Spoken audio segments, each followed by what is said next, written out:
দর্শক সকলকে স্বাগত জানাচ্ছি মেহেরপুর নিউজে। মেহেরপুর নিউজের সহযোগিতায় মেহেরপুর পৌর ও জেলা ইমাম পরিষদের উদ্যোগে পবিত্র মাহে রমজানের ডাক অনুষ্ঠানে আজকে আলোচনার বিষয় ইফতারের গুরুত্ব ও ফজিলত এবং সময়। আলোচক হিসেবে আমাদের মাঝে উপস্থিত রয়েছেন মেহেরপুর জেলা উলামা পরিষদের সিনিয়র সহসভাপতি ও মাদ্রাসায়ে মাজহারে সাদাত দারুল উলুম মাদ্রাসার পরিচালক নূরপুর মাদ্রাসার পরিচালক মুফতি আবু বক্কর সিদ্দিকী এবং আজকে আমাদের এই পবিত্র মাহে রমজানের ডাক অনুষ্ঠানে পবিত্র কোরআন থেকে তেলাওয়াত করবেন মোহাম্মদ হুসাইন আহমেদ এবং একটি গজল পরিবেশন করবেন মোহাম্মদ রাফিউল ইসলাম রাফি। আমরা প্রথমেই পবিত্র কোরআন থেকে তেলাওয়াতের জন্য অনুরোধ জানাচ্ছি মোহাম্মদ হুসাইন আহমদকে এবং তাকে পবিত্র কোরআন থেকে তেলাওয়াতের আহ্বান জানাচ্ছি। আসসালামু আলাইকুম ওয়া রাহমাতুল্লাহ। আউযু বিল্লাহি মিনাশ শাইতানির রাজীম। বিসমিল্লাহির রাহমানির রাহিম। وسيق الذين اتقوا ربهم إلى الجنة زمرا حتى إذا جاءوها وفتحت أبوابها وقال لهم خزنتها سلام عليكم طبتم فادخلوها خالدين وقالوا الحمد لله الذي صدقنا وعده وأورثنا الأرض نتبوأ من الجنة حيث نشاء فنعم أجر العاملين وترى الملائكة حافين من حول العرش يسبحون بحمد ربهم وقضي بينهم بالحق وقيل الحمد لله رب العالمين صدق الله العظيم। দর্শক এতক্ষণ পবিত্র কোরআন থেকে তেলাওয়াত শুনছিলেন। এবারে আমরা একটি গজল শুনবো। গজল পরিবেশন করবেন মোহাম্মদ রাফিউল ইসলাম রাফি। আমরা চলে যাচ্ছি তার কাছে এবং একটি গজল পরিবেশনের জন্য আহ্বান জানাচ্ছি। আসসালামু আলাইকুম ওয়া রাহমাতুল্লাহি ওয়া বারাকাতুহু। হৃদয়ের পাতায় তোমার ছবি, তুমি ছাড়া বৃথা যে ছবি। হৃদয়ের পাতায় তোমার ছবি, তুমি ছাড়া বৃথা যে ছবি। তুমি ছাড়া শূন্য শূন্য লাগে পৃথিবী। তুমি কামলিওয়ালা, তুমি কাউসারওয়ালা, তোমারই প্রেমে গেথেছি ফুলের মালা। তুমি কামলিওয়ালা, তুমি কাউসারওয়ালা, তোমারই প্রেমে গেথেছি ফুলের মালা। মনের খাতায় তোমার নাম লিখেছি হাজার বার, স্বপ্নে ওগো প্রিয় দেখা দাও একবার।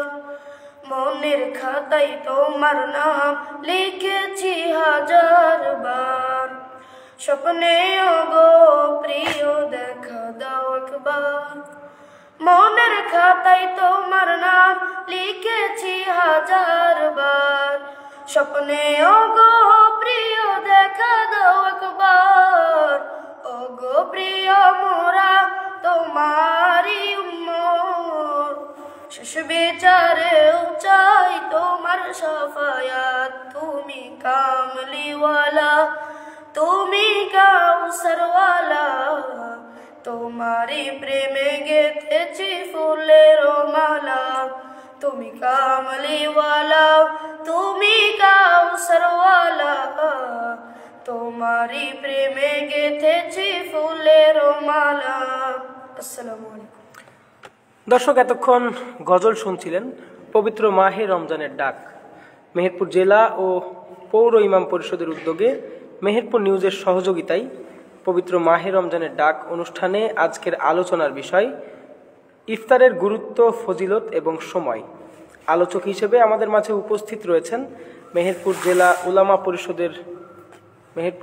উলামা পরিষদের সহসভাপতি, মাদ্রাসায় মাজহারে সাদাত নূরপুর দারুল উলুম এর পরিচালক মুফতি আবু বক্কর সিদ্দিক। আমরা চলে যাচ্ছি তার কাছে এবং আজকের যে মূল বিষয় ইফতারের গুরুত্ব, ফজিলত এবং সময়, সেই বিষয়ের উপর আলোচনা করার জন্য অনুরোধ জানাচ্ছি। নাহমাদুহু ওয়া নুসাল্লি আলা রাসূলিহিল কারীম, আম্মা বা'দ। قال الله تعالى في كلامه المجيد الفرقان الحميد: أعوذ بالله من الشيطان الرجيم، بسم الله الرحمن الرحيم. كتب عليكم الصيام كما كتب على الذين من قبلكم لعلكم تتقون. وقال رسول الله صلى الله عليه وسلم: للصائم فرحتان، فرحة عند فطره وفرحة عند لقاء ربه، أو كما قال عليه الصلاة والسلام. প্রিয় দেশবাসী, মুসলিম ভাই ও বোনেরা, আল্লাহ পাকের দরবারে লাখো কোটি গুণ শুকরিয়া যে আল্লাহ তাআলা আমাদেরকে রমজানের মতো একটি দামি মাসে পৌঁছানোর তৌফিক দিয়েছেন, যেই মাসের এত দাম যে প্রত্যেকটা নফল ইবাদতের দাম একটা ফরজ ইবাদতের সমান, এবং প্রত্যেকটা ফরজ ইবাদতের দাম 70টি ফরজ ইবাদতের সমান। এরকম একটা মুবারক মাস, যেই মাসের একটি রাত্রি আছে যে রাত্রিটার দাম 1000 মাস অপেক্ষা উত্তম। এরকম দামি মাসে আল্লাহ তাআলা আমাদেরকে পৌঁছানোর তৌফিক দিয়েছেন এবং এই রমজান মাসের রোজাগুলো রাখার তৌফিক দিয়েছেন। এই জন্য আমরা সবাই শুকরিয়া তান আল্লাহ তাআলার দরবারে শুকরিয়া জ্ঞাপন করে বলেন আলহামদুলিল্লাহ। প্রত্যেকটা ইবাদতের একটা মৌলিক উদ্দেশ্য থাকে। আমি রমজানের ইফতারের ফজিলত এবং তার সময় সম্পর্কে ইনশাল্লাহ আলোচনা করব। রমজান প্রসঙ্গে দু একটা কথা আলোচনা করার পরে ইনশাল্লাহ সেই আলোচনার দিকে যাব। প্রত্যেকটা ইবাদতের একটা মৌলিক উদ্দেশ্য থাকে। যেরকম আমরা নামাজ পড়ি, নামাজের মৌলিক উদ্দেশ্য আকিমিস সালাতা লিযিকরি, যে নামাজের মূল উদ্দেশ্য হলো আল্লাহ পাকের স্মরণ।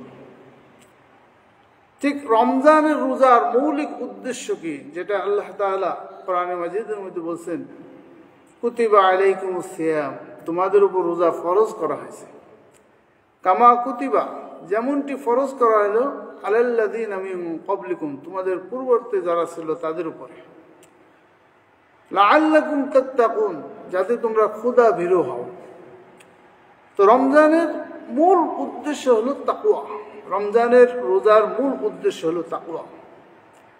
কারণ হাদিসের মধ্যে এসেছে, আসিয়ামু জুন্নাতুন মা লাম ইয়াখরিকহা, রোজা হলো ঢাল স্বরূপ। কিসের ঢাল? জাহান্নামের আগুন থেকে রক্ষা করার জন্য একটা ঢাল। এই রমজানের রোজা ঢাল কতক্ষণ থাকবে? যতক্ষণ পর্যন্ত ঢালটা ফেড়ে না যাবে। মুহাদ্দিসিনে কেরাম বলছেন এর অর্থ কি, এই ঢাল ফেড়ে দেওয়ার অর্থ কি?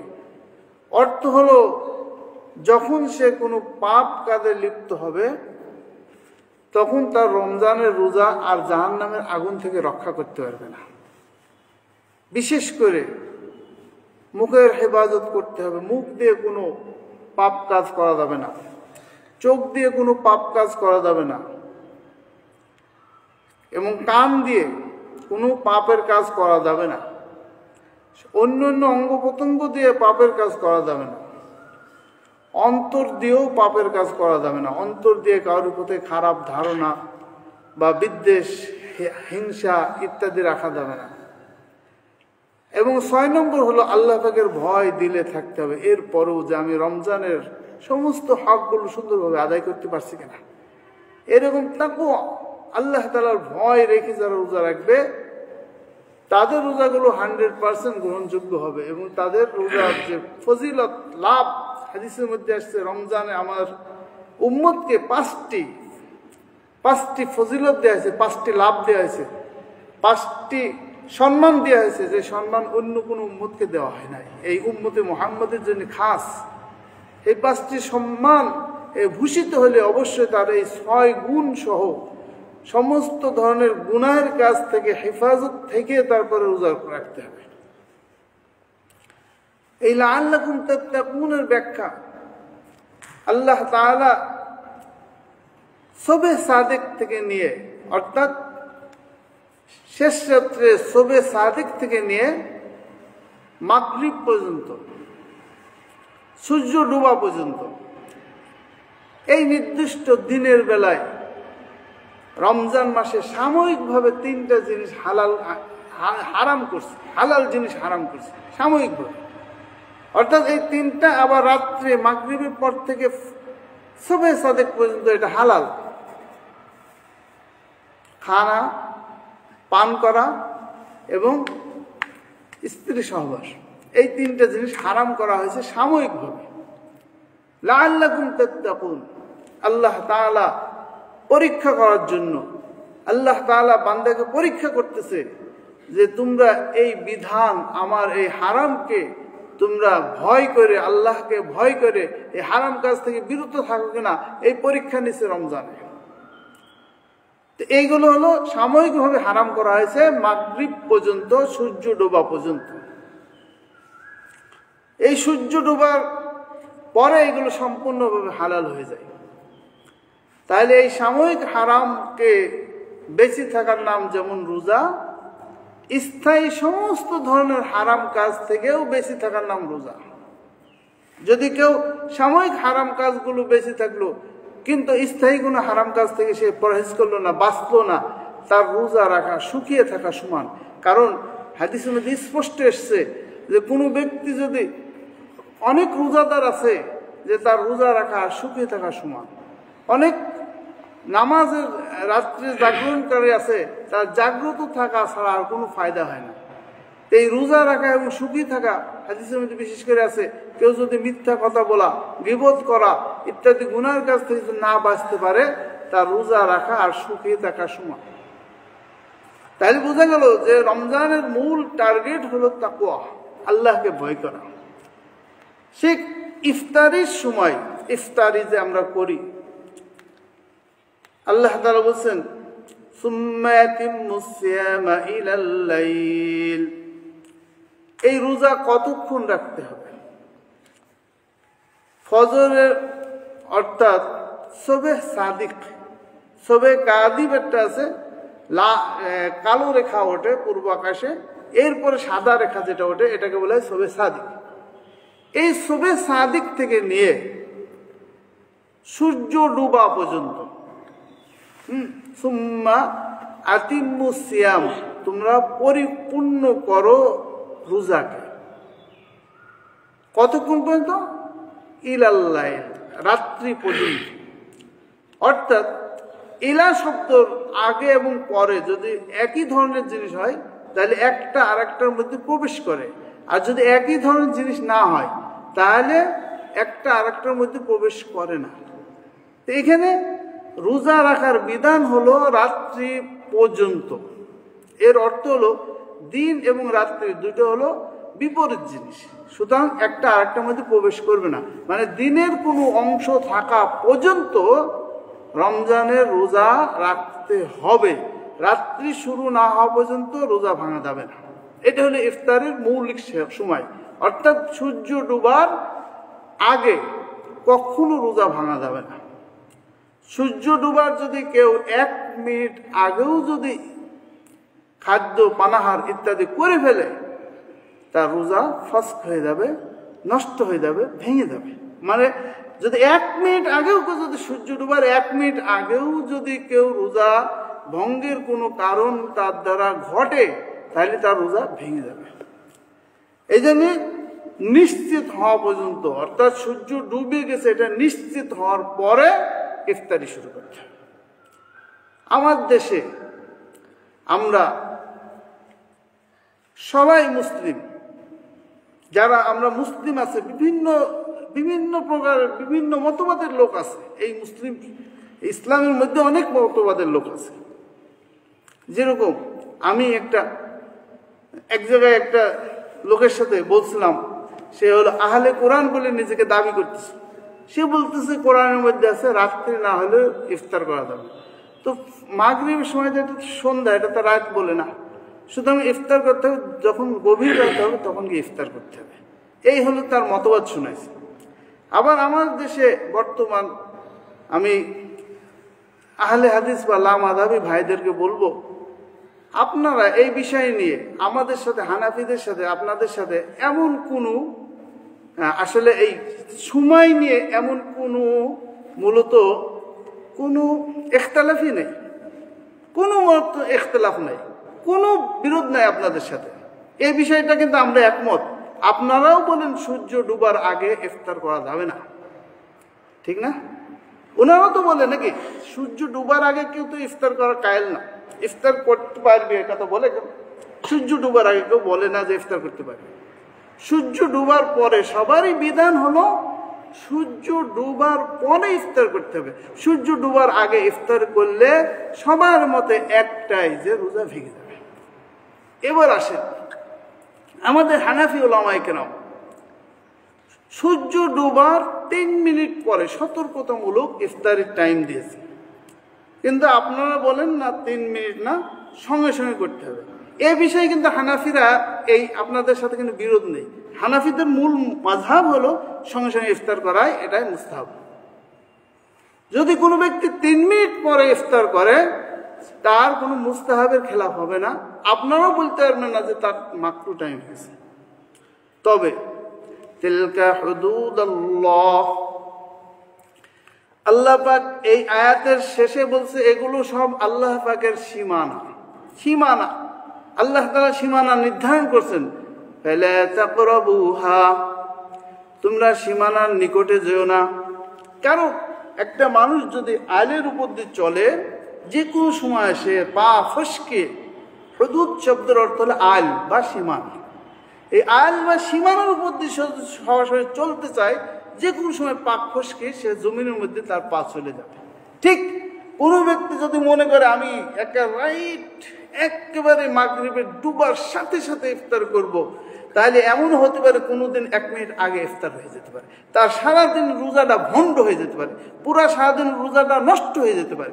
এই জন্য হানাফি উলামায়ে কেরাম বলছেন সারাদিন কষ্ট করলো আর রোজাটা এই সামান্য 1 মিনিট 2 মিনিটের জন্য ইফতার আগে করে সে রোজাকে নষ্ট করে দিল, এইটা হানাফি উলামায়ে কেরাম চায় না। এই জন্য তিনারা সতর্কতামূলক 3 মিনিট যোগ করে দিচ্ছে। কথাটা বুঝে আসছে? সতর্কতামূলক 3 মিনিট যে যোগ করছে, এরা যদি আপনারাও মানেন তা আপনাদের মতামত অনুযায়ী কেউ কিন্তু কোনো ওলামায়ে কেরাম এটা বলবে না যে আপনাদের রোজা হবে না, এরকম কথা কেউ বলবে না। কিন্তু 1 মিনিট আগে যদি আপনারা ইফতার করেন তা রোজা হবে না, এটা নিশ্চিত, আপনাদের কাছে নিশ্চিত, ঠিক না? যারা আমি বলছি, যারা আহলে হাদিস বা লামাযহাবী ভাইদেরকে বলতেছি, আপনারাও তো বলেন যে সূর্য ডুবার 1 মিনিট আগে যদি কেউ ইফতার করে তার রোজা ধ্বংস হয়ে যাবে, নষ্ট হয়ে যাবে। কারণ যদি কোনো ব্যক্তি যদি মনে করে যে সূর্য ডুবার সাথে সাথে ইফতার করব, এমন হতে পারে কোনোদিন একটু 1 মিনিট আগে ইফতার হয়ে যেতে পারে। এই জন্য কারো রোজাটা নষ্ট না হয়, এই জন্য ওলামায়ে কেরাম, হানাফি ওলামায়ে কেরাম এনারা সতর্কতামূলক 3 মিনিট যোগ করছে। এরকম ভাবে সেহরির মধ্যে দেখেন, কোনো ব্যক্তি সেহরি খেতে খেতে 1 গ্লাস পানি তার মুখে আছে, এই সময় যদি সেহরি শেষ টাইম বললো মসজিদে যে সেহরির টাইম শেষ হয়ে গেছে, এই পানিটা সে আগে দেবে না পিছনে দেবে? যদি 3 মিনিট তার জানা থাকে যে আমাদের সতর্কতামূলক 3 মিনিট আগের থেকে একটা গাড়ি চলতেছে, যদি মনে করেন যে সে এক জায়গায় ব্রেক করবে, তো অবশ্যই একটু আগে যদি ব্রেক করে সীমানা আগে সে থামবে। আর যদি সঙ্গে সঙ্গে ব্রেক করে, হয় গাড়ি উল্টে পড়বে, নাই যাত্রীরা কষ্ট পাবে। ঠিক আমি যদি 3 মিনিট আগে সতর্কতামূলক জানিয়ে দিই তোমার টাইম শেষ হয়ে গেছে, এই লোকটা ইফতার সেহরির সময় যখন পানি খাবে অবশ্যই সে যদি পানিটা ভিতরেও খেয়ে ফেলে ওই টাইমে রোজা হয়ে যাবে। কিন্তু সেহরির যদি সবে সাদিক হয়ে যাওয়ার সাথে সাথে যদি আমি টাইম দিয়ে থুই, আর এমন হতে পারে যে সবে সাদিকের পরে তার খাওয়াটা পানিটা খাওয়া হয়ে গেল, অবশ্যই তার রোজা হবে না, রোজা পুরো ধ্বংস হয়ে যাবে, নষ্ট হয়ে যাবে। তাহলে 1 মিনিটের জন্য একটা রোজাদারের রোজা নষ্ট হোক, এটা তো আমরা চাই না। এই জন্য ওলামায়ে আহনাফ তিনাদেরও কয়েল যে সবে সাদিকের শুরুর সাথে সাথে খাওয়া বন্ধ করতে হবে এবং সূর্য ডোবার সাথে সাথে খাওয়ার অনুমোদন আছে। এই বিষয়ে কারোরই কোনো ইখতিলাফ নাই। এই বিষয় নিয়ে আপনারা কোনোদিন বাড়াবাড়ি করবেন না, এটা আপনারা বুঝে আসলো যে সবে সাদিকের সাথে সাথে। তবে রমজানের রোজা ইফতার এটা একটা বড় ফজিলতের জিনিস, বড় গুরুত্বপূর্ণ জিনিস। এই ইফতার করা হলো সুন্নত। এই সুন্নতকে রমজানের এইটাই হলো আল্লাহ তাআলা যখনই আদেশ করছে যে আমি খাওয়ার অনুমোদন দিলাম, মূলত বান্দার প্রত্যেকটা ইবাদত হলো আল্লাহর হুকুম মানা। আল্লাহ তাআলা আদেশ করছেন খাইতে হবে, খাইতে হবে। আল্লাহ তাআলা নির্দেশ করছেন খাওয়া বন্ধ, খাওয়া বন্ধ। ঠিক ইফতার করার দ্বারা আল্লাহ নবী বলেন যে রোজাদারের 2টা খুশির সময়, একটা হলো যখন ইফতার করে, আর একটা যখন সে আল্লাহর সাথে সাক্ষাৎ করবে। 2টার সময় হলো সবচেয়ে গুরুত্বপূর্ণ সময়, সবচেয়ে রোজাদারের একটা খুশির সময়। সাথে সাথে ইফতার নিজে করলে যেরকম সব, আরেকজন রোজাদারকে ইফতার করানো আরো বেশি সব। হাদিসের মধ্যে আসছে যে ব্যক্তি কোনো রোজাদারকে ইফতার করাবে তাকে আল্লাহ তাআলা অন্তত 3টা পুরস্কার দান করবে। 1 নম্বর পুরস্কার হলো আল্লাহ তাআলা তাকে জাহান্নামের আগুন থেকে তাকে মুক্তি দান করবে। 2 নম্বর হলো আল্লাহ তাআলা তার পিছনে সমস্ত গুনাহগুলো মাফ করে দেবে। আর 3 নম্বর ফজিলত, সে একটা পরিপূর্ণ কবুল রোজার সব তার আমলনামায় পাবে। তাহলে দেখেন, কোনো ব্যক্তি যে রমজানের রোজা না রেখেও যদি রোজা যদি কোনো মুমিনকে ইফতারি করায়, কোনো রোজাদারকে ইফতারি করায়, সে একটা রোজা রাখার সওয়াব পাবে, জাহান্নামের আগুন থেকে মুক্তি পাবে এবং পিছনের সমস্ত গুনাহ খাতা আল্লাহ তাআলা তার ক্ষমা করে দেবে। তো সাহাবায়ে কেরাম জিজ্ঞাসা করলেন, ইয়া রাসূলুল্লাহ, ইয়া হাবিবাল্লাহ, আমাদের তো অনেকের সামর্থ্য নেই যে তারা পরিপূর্ণ পেট ভরে একজন রোজাদারকে ইফতারি করাবে। হুজুর সাল্লাল্লাহু আলাইহি ওয়াসাল্লাম বললেন, কেউ যদি একটা খেজুর অথবা 1 ঢোক দুধ দিয়েও যদি কেউ এই ইফতারি করায়, সেও এই সওয়াব পাবে। সুবহানাল্লাহ। এবং সাথে সাথে বললেন, কেউ যদি কোনো রোজাদারকে পরিতৃপ্তভাবে খাওয়ায়, আল্লাহ তাআলা কাল কিয়ামতের মাঠে আমার হাউজে কাউসার থেকে সে পরিপূর্ণভাবে তৃপ্তি সহকারে খাওয়ার সুযোগ আল্লাহ তাআলা তাকে দেবে। এই জন্য রমজানের রোজা যেমন আমি রাখবো, সাথে সাথে এই রমজান মাস হলো সব কামাইয়ের মাস। প্রত্যেকটা ইবাদতের, নফল ইবাদতের ফজিলত একটা ফরজ ইবাদতের সময় যে সমান, যেটা আপনি অন্য মাসে পাবেন না। সুতরাং এই রমজান মাসে, রমজানের মাসে আমরা বিশেষ করে বেশি বেশি নেক আমল করব এবং সাথে সাথে বেশি বেশি দান সদকাও করব। বিশেষ করে ফিতরা, এটা তো দিতেই হয়। সাথে সাথে যাকাত পারলে আমরা এই রমজান মাসে দিয়ে দেব, যেহেতু এই মাসে একটা ফরজ ইবাদত করলে অন্য মাসে 70টা ফরজের সমান সওয়াব পাবেন। তাইলে এই মাসে একটা ফরজ যাকাত, 1 টাকা যাকাত দিলে অন্য মাসে 70 টাকা যাকাত দেওয়ার সমান সওয়াব পাবেন। তাই যাকাত দেব। সাথে সাথে নফল দান যে যত পারি, যার যে সাধ্য মতো ইনশাল্লাহ আমরা করব এবং আল্লাহ তাআলা নৈকট্য অর্জন করব। সকল ধরনের গুনার কাজ থেকে আল্লাহ তাআলা আমাদেরকে হেফাজত করুক। সকল ধরনের গুনার কাজ থেকে, হেফাজত থেকে আল্লাহর ভয় দিলের মধ্যে আনার শিক্ষা নিয়ে, রমজানের তাকওয়ার শিক্ষা নিয়ে আমরা রমজানকে ইনশাল্লাহ পার করব। আল্লাহ তাআলা আমাদের সবাইকে তৌফিক দান করুন, আল্লাহুম্মা আমিন। এবং সকলে আল্লাহ তাআলা সকলের এই রমজানের রোজাগুলো সুস্থ শরীরে আদায় করার তৌফিক দান করুন এবং আমাদের একসাথে আল্লাহ তাআলার দরবারে কাল কিয়ামতের মাঠে আরশে আযীমের ছায়ার নিচে রমজানের মেহমানদারি রোজাদারের মেহমানদারের যে ফজিলত আছে এই ফজিলত পাওয়ার তৌফিক দান করুন এবং সাথে সাথে আমাদের প্রত্যেককে জান্নাতুল ফেরদাউসের মেহমান হিসেবে কবুল করবেন। সবাই বলি আল্লাহুম্মা আমিন। আসসালামু আলাইকুম ওয়া রাহমাতুল্লাহ। দর্শক, এতক্ষণ শুনছিলেন পবিত্র মাহে রমজানের ডাক অনুষ্ঠান। মেহেরপুর জেলা ও পৌর ইমাম পরিষদের উদ্যোগে মেহেরপুর নিউজের সহযোগিতায় পবিত্র মাহে রমজানের ডাক অনুষ্ঠানে আজকের আলোচনার বিষয় ছিল ইফতারের গুরুত্ব ও ফজিলত এবং সময়। এই বিষয়ের উপর আলোচনা করলেন মুফতি আবু বক্কর সিদ্দিক এবং এর আগে কিন্তু পবিত্র কোরআন থেকে তেলাওয়াত করেছেন হুসাইন আহমেদ এবং গজল পরিবেশন করেছেন মোহাম্মদ রাফিউল ইসলাম রাফি। আগামী পর্বগুলো মেহেরপুর নিউজের মাধ্যমে দেখার আহ্বান জানিয়ে সকলকে ধন্যবাদ জানিয়ে বিদায় নিচ্ছি। খোদা হাফেজ।